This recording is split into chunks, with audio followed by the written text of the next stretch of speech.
Many believe, and they are not incorrect, Kansas is simply flat ground with small town appeal.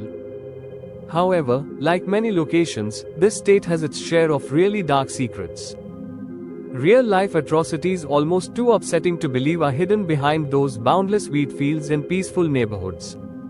We are discussing terrible atrocities, eerie stalkers, and unresolved serial murders. This is the Kansas they teach you not in the classroom. And once you hear these stories, you may never look at the Midwest the same way again. The footage and material used in this video are non-copyrighted. I can't use the real, original footage because it's copyrighted, and that could lead to copyright issues. That's why I use non-copyrighted material in my videos to avoid any problems. Actually, one of our fans asked for this video, so thank you for that. Though it is disturbing, I hope you all find it to be equally intriguing. These are 5 of Kansas's most sinister actual crime instances. Number 5. I-70 killer. Although it doesn't happen just in Kansas, this one is somewhat of a warm-up. Yet, it's a situation that haunts the area today. Along Interstate 70, a horrific series of killings rocked the American Midwest to its very foundation in the spring of 1992. The victims, young, primarily brunette retail clerks, were shot execution style. And the killer? Still unknown to this day. Could he still be out there, lurking in plain sight? It all began on April 8, 1992, in Indianapolis, Indiana, at a Payless shoe store. 26-year-old Robin Fuldauer was working alone when she was shot and died in the back storage room. It was the middle of the day, and less than $100 was taken. No one saw or heard a thing. At first, it appeared like a robbery gone wrong. But just 3 days later, and 675 miles away, in Wichita, Kansas, another double killing occurred. This time, it was in a modest bridal shop called Le Bride to Elegance. 23-year-old Patricia Smith and 32-year-old Patricia Margers had stayed late to accommodate a man picking up a cummerbund. Around 6 p.m., they let him in, but he wasn't a customer. He was the killer. Both women were shot and murdered. Moments later, the true customer arrived and came face to face with the murderer. The man, wielding an Uzi-style handgun, instructed the customer to follow him. When the man refused, the killer just let him go and walked away, leaving behind a living witness and, later, a composite sketch. Just a couple of weeks later, on April 27 in Terre Haute, Indiana, 40-year-old Michael McCone was stacking shelves at Sylvia's Ceramics, his mother's shop, when he was shot from behind. This was different. Michael was the lone male casualty. Investigators suspect the killer may have mistaken him for a woman, perhaps because of the store's feminine name and because Michael kept his hair in a ponytail. A terrible example of mistaken identity. On May 3, in St. Charles, Missouri, 24-year-old Nancy Kitzmiller opened Boot Village about noon. She wasn't even meant to be working that day, she was covering a shift. By 2:30 p.m., customers discovered her lifeless body behind the counter, shot in cold blood. Then, just 4 days later, on May 7 in Raytown, Missouri, 37-year-old Sarah Blessing was working at a gift shop called Store of Many Colors when the killer struck again. An adjacent video store owner heard the shot and observed a man calmly exit the store and stroll up a nearby hill, right toward I-70. By now, the pattern was undeniable. A Caucasian male, mid-20s to early 30s, sandy blonde or reddish hair, thin physique, droopy eyelids. He targeted small specialized businesses around Interstate 70, shot victims in the back of the head, grabbed relatively little cash, and left without a trace. The media labeled him the I-70 killer, a shoe business in Indianapolis, a pottery store near Terre Haute, a bridal boutique in Wichita, a gift shop near Kansas City, another shoe business near St. Louis. All murder scenes, and all disturbingly similar. The murders came to an end, at least in the Midwest, when news of the I-70 killer made headlines everywhere. However, in 1993 and 1994, 3 eerily similar shootings occurred in Texas, raising the question of whether the murderer had simply discovered a new hunting area. The first victim was 51-year-old Mary Glazebrook, who was shot dead at her Fort Worth antique business. Amy West, 22, was slain at a dancewear shop in Arlington. Finally, in Houston, Vicky Webb, 35, was working in a gift shop when the killer attacked again. He shot her in the back of the head, as he had done before, but something went wrong this time. The bullet struck her vertebrae but did not penetrate her head. Vicky survived in excruciating suffering. She pretended to be dead while the killer attempted to shoot again, but his gun jammed. He eventually gave up, chuckled, and walked away. He returned the rifle to my forehead. He went, click, and he chuckled, Vicky later explained. He's a very sick man. Vicky is the only known survivor of the I-70 murderer. Despite her harrowing tale, the case did not get any closer to being solved. Ballistics tied the Texas shootings together, but not firmly to the original I-70 murders. Nonetheless, the manner was disturbingly similar, perhaps the killer simply swapped guns. Nearly a decade after the first known murder, the nightmare resurfaced. In Terre Haute, Indiana, 31-year-old Billy Brosman was murdered in the same manner in 2001 while working alone at a liquor store. Surveillance footage showed a white male suspect calmly plundering the store before bringing Brosman to the rear and killing him in the head. The crime site was located just a few blocks from where Michael McCone was murdered in 1992. Could the I-70 killer have returned after almost a decade? It is possible. Despite security film, this killer remains a phantom. Police have issued age-progressed sketches in the hopes that someone, somewhere, may recognize him.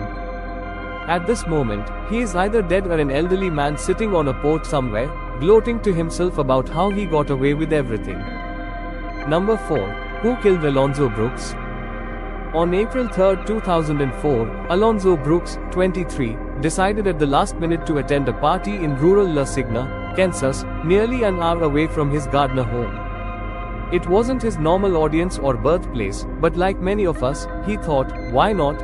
Alonzo grabbed a ride from a friend and arrived prepared to have a wonderful time. Around 100 people attended the gathering, a mix of teenagers and young adults. Almost immediately, Alonzo stood out, not only because he was one of the few black males present, but also because some guests were apparently unhappy with his presence. Friends later claimed unpleasant and even racist remarks were made. Some attendees apparently used insults, and the atmosphere changed. Alonzo eventually became separated from his companions. One of them left, foolishly believing that someone else would give him a ride home. But nobody did. This was the last time anyone saw Alonzo alive. When he failed to return home the next day, his family became concerned. They called his pals, who had no answers, and then called the cops. The search began, but something seemed odd from the outset. According to the Brooks family, law enforcement appeared disinterested. Search attempts were slow. While Alonzo's boots and cap were discovered on the side of the road near the house where the party was held, no additional clues emerged. The FBI got engaged to see if Alonzo had been the victim of a hate crime. Witnesses reported that Alonzo was threatened and subjected to racial comments that night. But weeks had passed. Then, about a month later, on May 1st, Alonzo's body was found.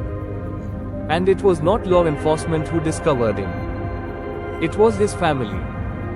They discovered his dead in a creek some 650 feet from the house where the party had taken place. Authorities have apparently checked the region several times before. So, how did they miss him? Did his body move? Was it hidden? An autopsy could have answered such questions. However, there were no fractured bones, apparent evidence of trauma, and no drugs or alcohol in his system. The case officially became cold. Another heartbreaking, unsolved mystery, another young man lost under questionable circumstances, with no end in sight. For 16 years, the Brooks family struggled for justice. They thought Alonzo had been attacked that night, maybe by several people, and was the victim of a hate crime. However, with no witnesses coming forward and no arrests, they were left with just rumors and sadness. Then, in 2020, things changed. Netflix aired an episode of Unsolved Mysteries about Alonzo's case, and the public suddenly paid notice again. His story circulated across the internet. People sought explanations. The FBI has revived the case. Alonzo's body was excavated for a second autopsy, with a $100,000 reward available for information. In April 2021, the FBI confirmed what the Brooks family had long suspected: Alonzo's death was homicide. The second autopsy revealed damage that could not be attributed to decomposition or natural causes. Someone had harmed Alonzo. Someone had killed him. But here's where the narrative takes a devastating turn. Despite this confirmation, no one has been arrested. No suspects have ever been identified. Named officials believe numerous people knew what happened, and they're depending on someone breaking their silence.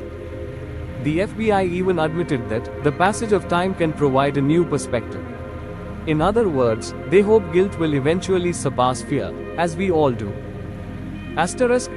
Number 3. The poet stalker. It all began with a telephone call. Then came the notes.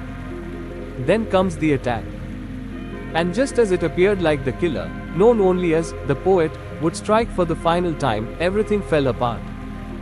Not due to a breakthrough, but because the truth was stranger and more distressing than anyone could have anticipated. In Wichita, Kansas, back in 1977, Ruth Finley was an upstanding citizen, a churchgoer and wife. She worked as a secretary at a local telephone company, and she and her husband, Ed, lived a tranquil and predictable life.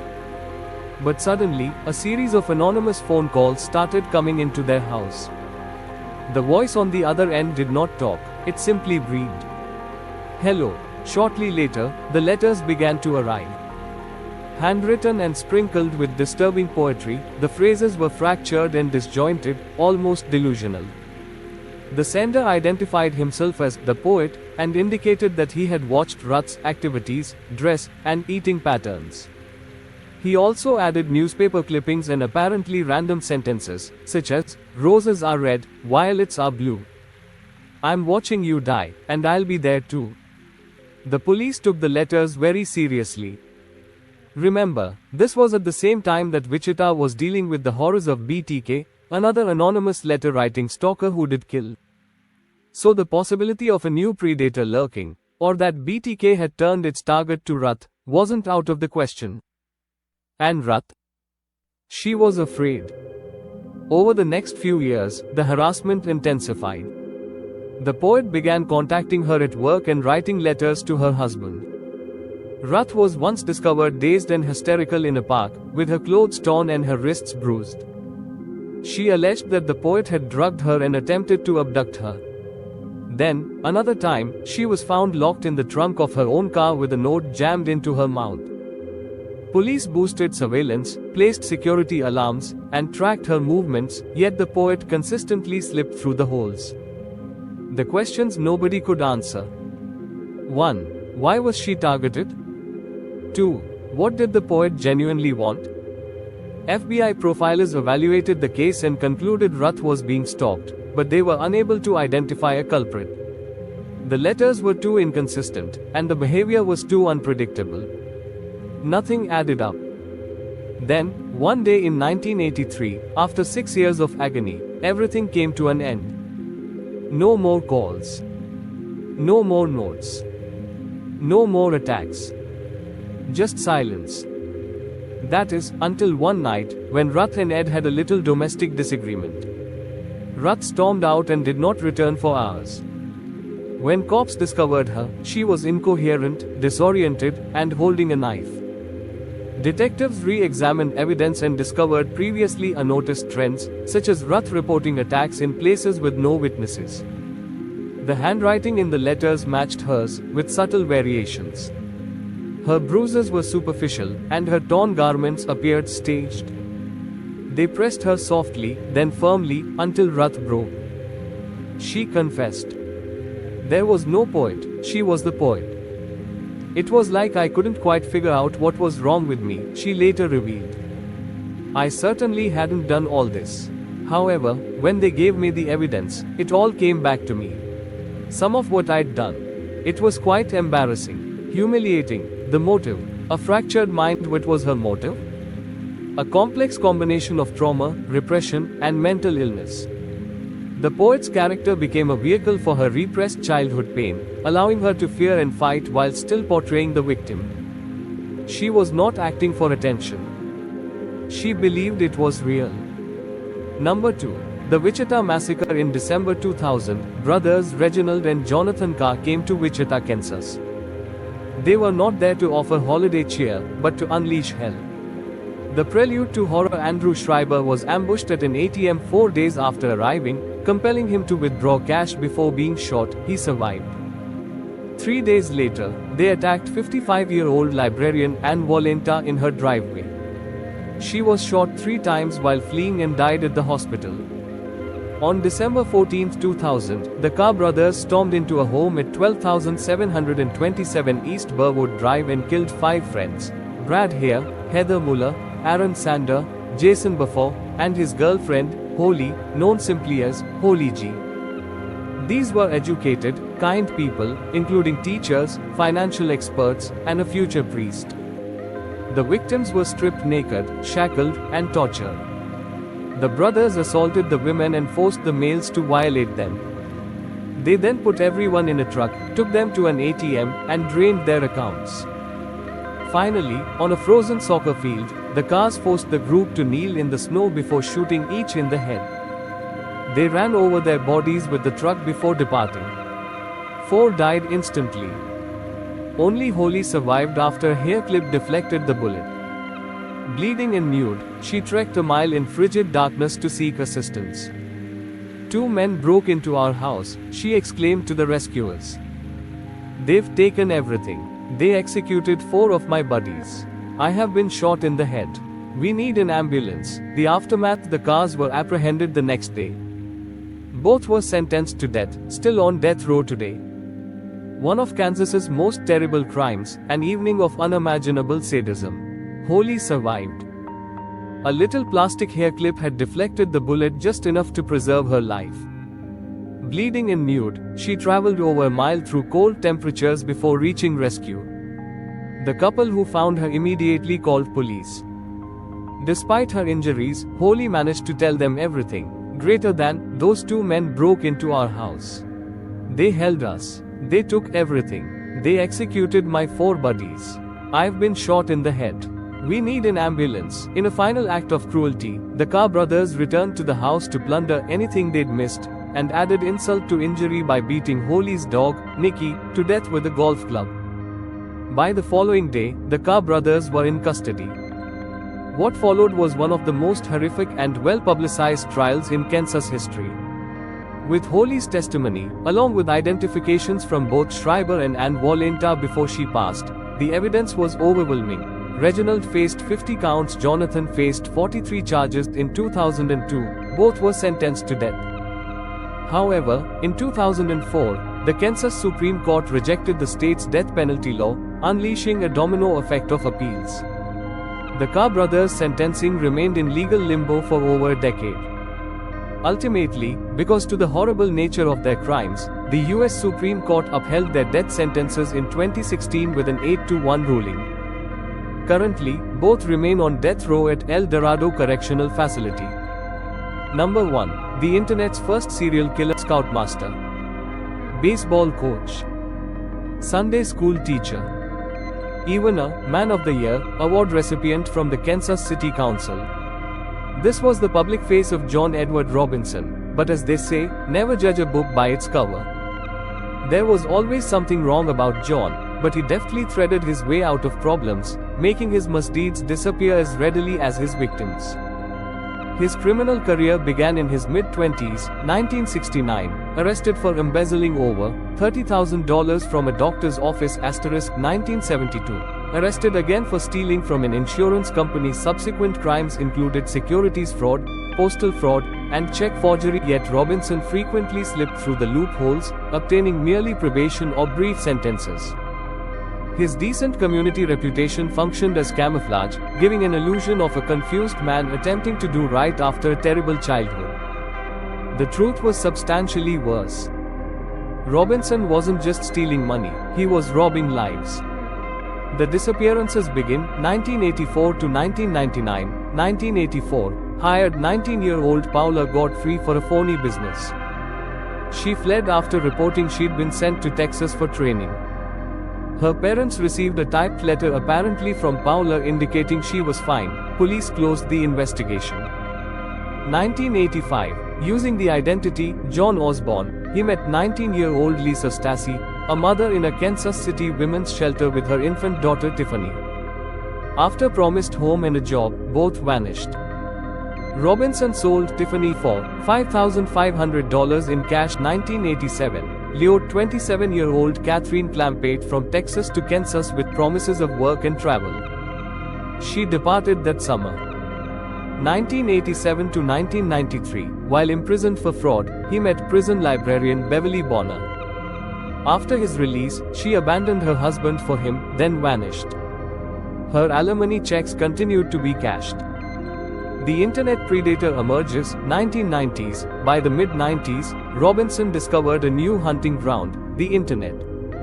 Under the nickname Slave Master, he prowled BDSM chat groups, masquerading as a wealthy dominant seeking submissive women. He even wrote formal slave contracts. His victims included Sheila Faith, 45, and her disabled 15-year-old daughter Debbie, 1994, vanished after moving to Kansas City for promised medical bill assistance. Isabella Luica, 1999, a Polish immigrant who accepted his marriage proposal before disappearing. Suzette Troughton, a Michigan nurse last seen corresponding with Slave Master.